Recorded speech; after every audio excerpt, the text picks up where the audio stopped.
ജോയിയുടെ അമ്മയ്ക്ക് കോർപ്പറേഷനും ജില്ലാ പഞ്ചായത്തും സംയുക്തമായി നിർമ്മിച്ചു കൊടുത്ത വീടിന്റെ താക്കോൽ കൈമാറി പാലുകാച്ചൽ നടത്തി ഗൃഹപ്രവേശം നടത്തിയതായി ഞാൻ സന്തോഷത്തോടുകൂടി അറിയിക്കുകയാണ്. ഇവിടെ എല്ലാ കാര്യങ്ങളും സ്വാഗത പ്രസംഗത്തിലും അധ്യക്ഷ പ്രസംഗത്തിലും ഭാഗവഹിച്ചിട്ടുണ്ട്. വലിയ വേദനയും ദുഃഖവും എല്ലാം ഉണ്ടാക്കിയ സംഭവമാണ് ജോയിയുടെ മരണം.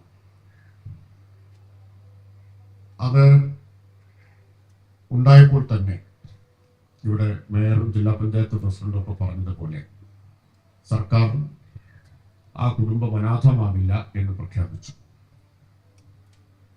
അവർക്ക് സർക്കാരിന്റെ കരുതലുണ്ടാവും എന്നും പറയുകയുണ്ടായി.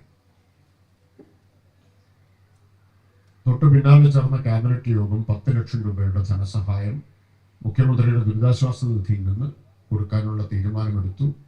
ഞങ്ങൾ എല്ലാവരും കൂടി വന്നാണ് ആ ചെക്ക് അമ്മയ്ക്ക് കൈമാറിയത്. ബഹുമാനപ്പെട്ട മുഖ്യമന്ത്രിയോട് ഒരു വീടുണ്ടാക്കുന്ന കാര്യം കൂടി ഞങ്ങൾ ആലോചിക്കുന്നു എന്ന് പറഞ്ഞപ്പോൾ മേയറോട് പറഞ്ഞതുപോലെ തന്നെയാണ് എന്നോട് പറഞ്ഞത്. അത് എന്ത് ചെയ്താലും അധികമാവില്ലല്ലോ എന്നാണ്. അങ്ങനെയാണ് കോർപ്പറേഷനോട് ഈ നിർദ്ദേശം വെക്കുന്നത്. അവരുടൻ തന്നെ മേയർ അത് ഏറ്റെടുത്തു.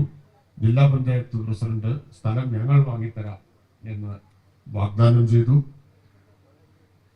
ബഹുമാനപ്പെട്ട MLA സ്ഥലം കണ്ടെത്തുന്നതിലും മറ്റുമൊക്കെ ഇവിടുത്തെ പ്രാദേശിക ജനപ്രതിനിധികൾക്കൊപ്പം മുൻകൈയെടുത്തു.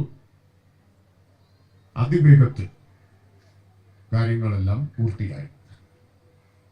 ഞാൻ നേരത്തെ പറഞ്ഞതുപോലെ മാർച്ച് 26-ന് ഇപ്പൊ ഇവിടെയുള്ള എല്ലാവരും കൂടി വന്നാണ് അന്ന് തറക്കല്ലിട്ടത്.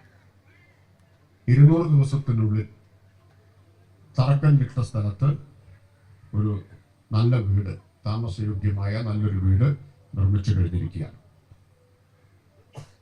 അത് പ്രഖ്യാപനങ്ങൾ കാറ്റിൽ പറന്നു പോകുന്ന പല അനുഭവങ്ങളും നമ്മൾ കണ്ടിട്ടുണ്ട്. ഇതങ്ങനെയല്ല. സർക്കാരിൻ്റെ ഇച്ഛയ്ക്കനുസരിച്ച് ഉയർന്നു പ്രവർത്തിച്ച കോർപ്പറേഷനെയും മേയർ ആര്യ രാജേന്ദ്രനെയും ജില്ലാ പഞ്ചായത്തിനെയും പ്രസിഡന്റ് അഡ്വക്കേറ്റ് സുരേഷ് കുമാറിനെയും ഇതിനെല്ലാം നേതൃത്വപരമായ പങ്കുവഹിച്ചൊപ്പം നിന്ന MLA ശ്രീ CK ഹരീന്ദ്രനെയും ഞാൻ ഈ സന്ദർഭത്തിൽ സംസ്ഥാന ഗവൺമെന്റിന് വേണ്ടി അഭിനന്ദിക്കുന്നു. ഗവൺമെന്റും കോർപ്പറേഷനും ജില്ലാ പഞ്ചായത്തും MLAയും എല്ലാം ഒരുമിച്ച് നിന്നാൽ ഏത് കാര്യവും വേഗത്തിൽ നമുക്ക് യാഥാർത്ഥ്യമാക്കാൻ കഴിയും എന്നതിൻ്റെ തെളിവാണ് ഈ കാണുന്നത്. കൂടുതലൊന്നും ഞാൻ പറയുന്നില്ല. ജോയിയുടെ മരണം സൃഷ്ടിച്ച ശൂന്യതയോ നഷ്ടമോ ഇതുകൊണ്ട് നികത്താനാവുന്നതല്ല എന്ന് നമുക്ക് എല്ലാവർക്കും അറിയാം.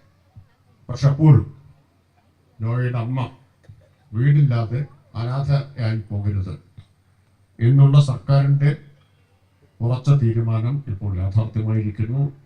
സർക്കാരിൻ്റെയും തദ്ദേശ സ്ഥാപനങ്ങളുടെയും കരുതലിൽ ജോയിയുടെ അമ്മ സുരക്ഷിതയായിരിക്കും എന്ന് മാത്രം പറഞ്ഞുകൊണ്ട് ഞാൻ എൻ്റെ വാക്കുകൾ നിർത്തുന്നു. എല്ലാവർക്കും സ്നേഹാഭിവാദം.